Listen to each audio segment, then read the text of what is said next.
First of all, how are you? Are you fit and available for selection? Yeah, fit and available. Yeah, so just a little niggle that I had to kind of take care of, and it took a little bit longer than we thought. But you know, back available for selection for tomorrow, and yeah, ready to go. You don't miss many games. I don't imagine you enjoy having to watch. No, exactly. Yeah, and you know, I didn't really want to kind of take myself out either. But the problem I had, it was just a little bit too much pain, and it just kind of went up and down. We just had to kind of work our way through it. But like I say, now it's all good, so ready to go again.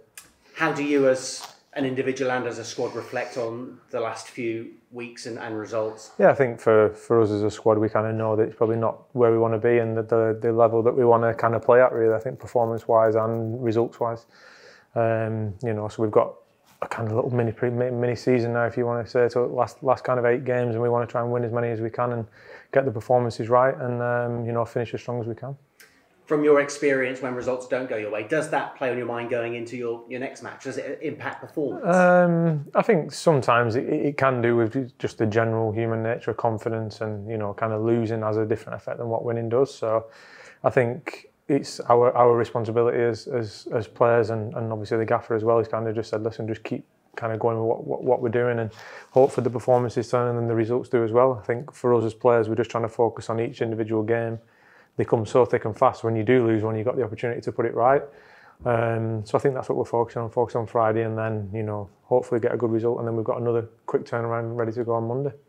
And granted, we'll talk about Leicester and you're playing for different things than Leicester, but how important are the final 8 games of the season to get some positivity going into those summer months? Yeah, I think so. I think, you know, it's just for like you mentioned there about the last few results. I think that's what us as a group want to finish strong, want to finish with as many wins as we possibly can. You know, certainly get the performances right, and hopefully the results will follow. So I think for us, that's one of the main focuses for us.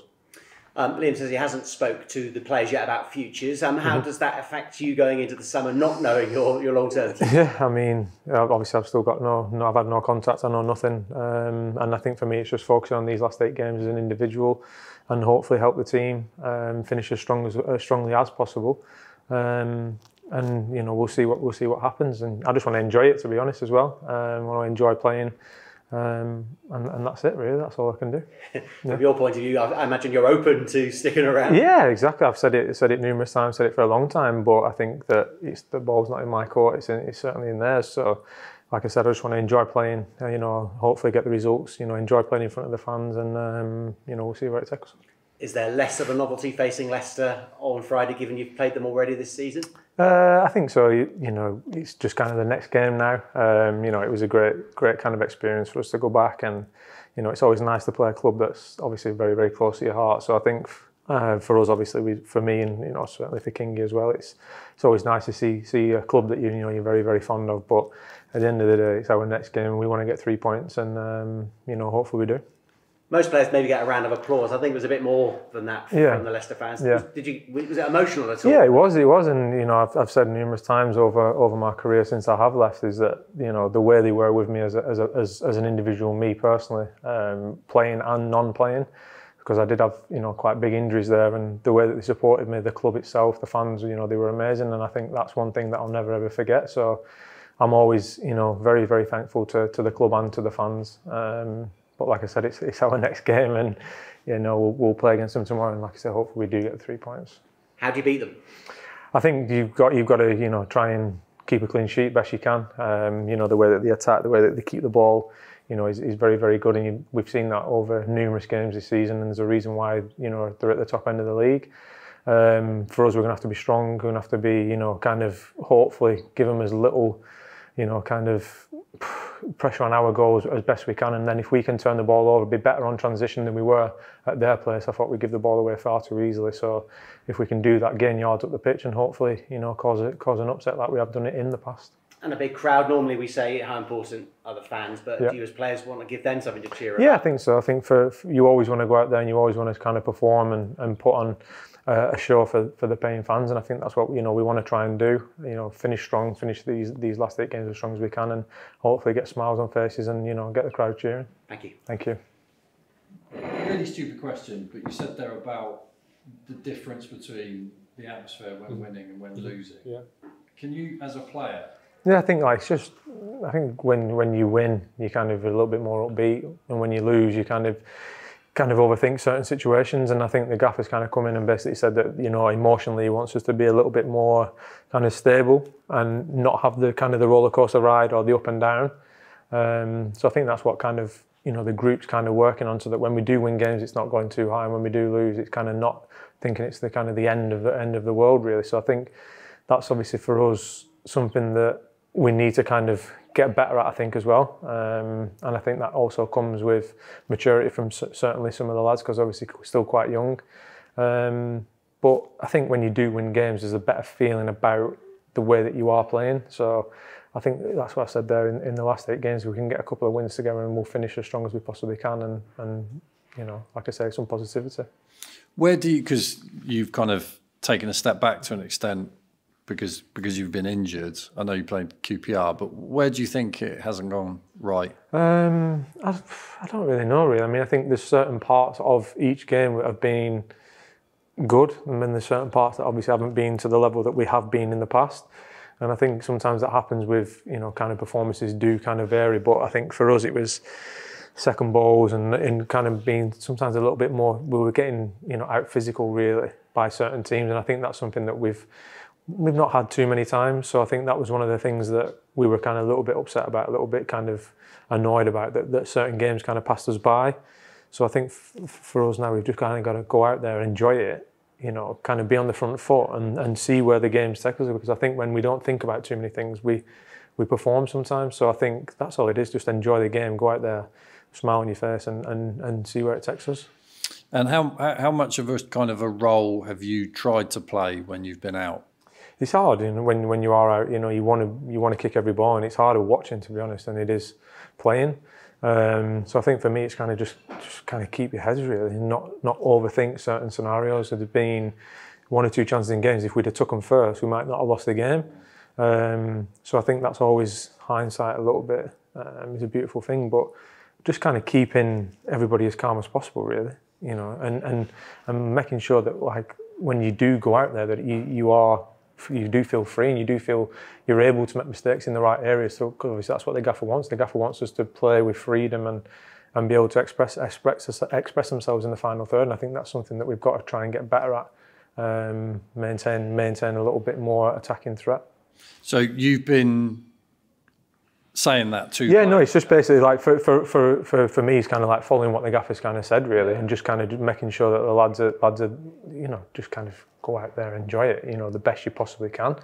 And that's kind of like what the role of the more senior lads is, because obviously we've experienced ups and downs in football and gone on many different runs of performances, whether it be wins, whether it be losses, you know. So even when you're winning games, sometimes it's not always right, because you've either won by a little bit of luck, the performance might not necessarily have been right, but you've got the win. And I think that's where it is for us now. It's kind of, we want to try and find that winning formula, and how that looks in different games.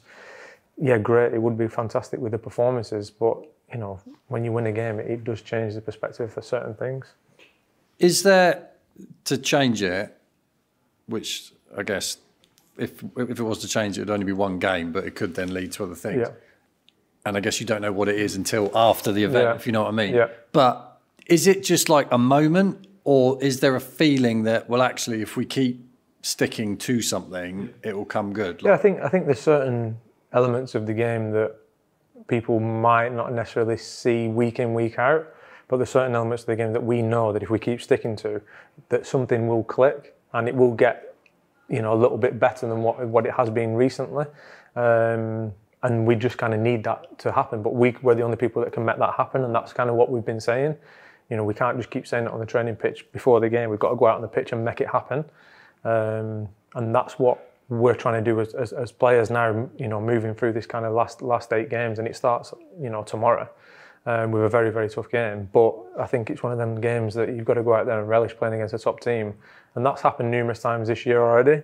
So if there is a good performance tomorrow, we then need to be able to back it up again and again and again and again. And that's something that we are striving for each time we do get something that we, you know, to try and keep hold of into the next game and the next one. So to those who maybe just kind of just judge on results, okay, because people do, don't they? They just judge on results. Within it, what have you been enthused by that can I think make things better? You're right what you're saying. Everything is judged on by results, and I'm sure that kind of the gaffer probably said that as well. The results are the things that people always look at. But I think there's been certain aspects of the game that we've built. Certainly from the keeper much better. We've had more control of the ball in certain games, and we have been into the final third. We just haven't sometimes executed in certain games, and I think that moving through them thirds has been very, very good at times. And I think certainly the off the ball structure against certain teams has been very, very good. And I think that in recent games, the first half to the second half, certainly against Swansea was a lot better in the second half because we were more aggressive. So I think that the more aggressive we are, when we can be, I think it does lead to more turnovers in the final third, where we can then be a little bit more on the front foot and transitional. So I think there's numerous positives. It's just because the results have obviously gone not the way that we want to. Sometimes there's obviously a little bit more negativity, which is completely normal. And we want to try and get the results as well. But I think we have to just focus on game to game now and not look too far ahead. Can you talk a bit about the manager, head coach? He often says that you both got a very good relationship. Could you talk about that, like from your perspective? I mean, he's kind of got me involved in certain bits, kind of like behind the scenes, and shown me certain bits that has opened my eyes in certain terms of the coaching role, in terms of the detail, what goes into kind of getting it to a meeting to the lads and how many hours are put into that, and it has been eye opening. Certainly some of the tech side and the animations and the in-depth look into opposition and what they're looking for and how we're then going to try and stop certain things. And it has been something that I have enjoyed, and it is different kind of seeing that side of it, because you just kind of turn up, see the meeting, look at the opposition, go out, listen to what's got to be said, go out and play. But there's a hell of a lot of work that's going into it, and the numerous hours that I've spent looking at the opposition. And then for us, that's why I think it gets frustrating. It gets frustrating for us sometimes because we're doing the right things, but then the execution is just not there at the end. Certain times they ask for opinions from certain lads in the dressing room, and you've got to be switched on and ready to speak, because obviously if you've got to be paying attention and knowing what you've got to say because of what he's looking for. And it's been really good for me and eye-opening for me, and I've enjoyed kind of every minute of that. But like I say, I want to get more results on the pitch because of how much work's actually going into it. I appreciate you playing. You doing your A license? Yeah, you're doing obviously the coaching badges at the minute, and it's hard. Yeah, it's really hard, and it's I've got so much kind of respect for it now, because I've been that player in the past where you kind of whinge and kind of go, oh, that was rubbish, that was this, and that was that, and now you think, wow, like it's completely different, and it is. I think it does make you a better player as well. Certainly for me, I want to try and play for many more years, but I think having that knowledge in the back of your mind, and then to try and help, kind of other lads and say, listen, there's a lot of, it's not as easy as what you think, and certain aspects of picking teams, selections and training, and each individual day, making sure it works towards that Saturday it's intense. And I think for me as a player that wants to try and transition into it, the more I can learn about it, hopefully the easier it then makes the transition later on in my career. And I've been very appreciative to the gaffer and his staff for kind of allowing a little bit of an insight into that, which I think, like I said, Brendan did it a little bit when he was at Leicester as well. And it does give you a little bit more of a rounded circle in terms of your playing career and your kind of understanding of the game as well. It definitely helps you in that sense.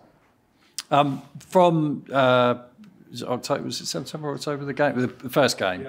Yeah. So one thing, you didn't keep the ball well enough. Yeah. What stood out from their performance? Their performance, I mean, not how easy, but how good they were at keeping the ball. They would lend the ball, little kind of passes. You think you've got it, and all of a sudden they would break the next line, and then you're running back to your own goal. The way that obviously they're attacking players. They've got kind of wingers that kind of come inside, go on the outside. They've got the players that rotate into midfield. They've just got so many different aspects of the game that the keeper spends, quite a lot of time on the ball at times. He kind of becomes another centre back, which you don't too often see in the Championship. So I think that for us, we showed a lot of respect that day, and we were still in the game, but kind of probably not to where we wanted it to be. When we did win the ball back, we were kind of probably a little bit tired from the defending that you've then done. So hopefully, kind of tomorrow with some of the stuff that we have worked on, obviously we try and hold a threat and kind of give them a good game, best we can. Thanks, mate. No worries. Hi, mate. Obviously, be kind of reunited with Jamie Vardy tomorrow. Yeah. You signed for Leicester at the same time. Yeah. What was your relationship like with him kind of on and off the pitch there? Yeah, no, I mean, Vardy's he's such a good lad. He's a top man, and he's an unbelievable player in terms of where he's actually gone from the day that he signed, at Leicester. And I think for us it was just the kind of this non-league mentality, non-league player that kind of come in, and he just fitted in straight away, the way he was as a person, the way he was obviously as a player. And I think he would, he's such a kind of a giving guy, top guy, and he would do anything for anybody. So I think the relationship that a lot of the lads had with him, and that's probably why he's still at the football club, because of the loyalty that he's shown. But in terms of his playing style, it was immense to kind of play with, and obviously then to carry on watching. Yeah, and he's obviously 37 now. Yeah. You got quite a way to go to yeah. But you mentioned you were keen to keep playing for as long as possible. That must kind of give you some encouragement. Yeah, for sure. I think when you do get a little bit older, sometimes you get kind of put into that box of the older, more senior, experienced player. And I think for everybody to see what Vardy's doing, the way he's still playing, how sharp he actually is, and kind of he's still got the speed, and at his age of 37, for me it's kind of like it's great, because hopefully there's still that little bit of room for the players that are entering the kind of the technically last few years of the career, but he's still given the opportunity, and teams still know your value and things like that. So I think it's great when for players, and obviously with knowing Vards, it's kind of I'm really pleased that he's still playing, and I'm sure he'll be playing for a little bit longer. Yeah, and on Leicester, you mentioned how well they keep possession, keep the ball. How big a factor is concentration going to be, really? Because they can spin in behind. But that's what I mean, yeah. I think with the way that they do play, they hold a threat, and in numerous different areas. So I think it's kind of like in making sure that when we have got, kind of have to retreat and basically be that block to beat, that you're still not passive. You still have to kind of make sure that you are up to the ball, and if there is a runner, who's tracking him? Is it me? Are you passing him on? So I think it's making sure that every single person's kind of concentrated, and I think communication is going to be one of the key things, so that you're able to hold as best the block as you possibly can without being pulled from pillar to post by their movement. And Liam mentioned that Sam Bowell kind of did a little presentation on Leicester to try and identify some of their areas. How did he do? Yeah, I think kind of with the way that obviously the gaffer kind of does it, he does get the players involved, and I think it is really good when players are involved, and it tests you as well, because it's something that you're not used to, and it takes you out of your comfort zone, and that's what I talked about the coaching there. It is very, very difficult, and I think to speak at the front rather than to be spoken to, they're two very, very different things. So I think when young lads are kind of doing that, it's only going to help them long term as well. Yeah, and just finally, can we expect another walk-in celebration or any celebration at all? Yeah, no, I mean, I'd be happy to score, but I don't know if I would celebrate due to the fact of it being Leicester. But I'd definitely take a goal, 100%. But yeah, it'd just be kind of a walk-off, really. Slower walk than the Middlesbrough. Could do the walk, well, as a celebration, but yeah, but just much slower. That's what it would be. I can do that, no problem.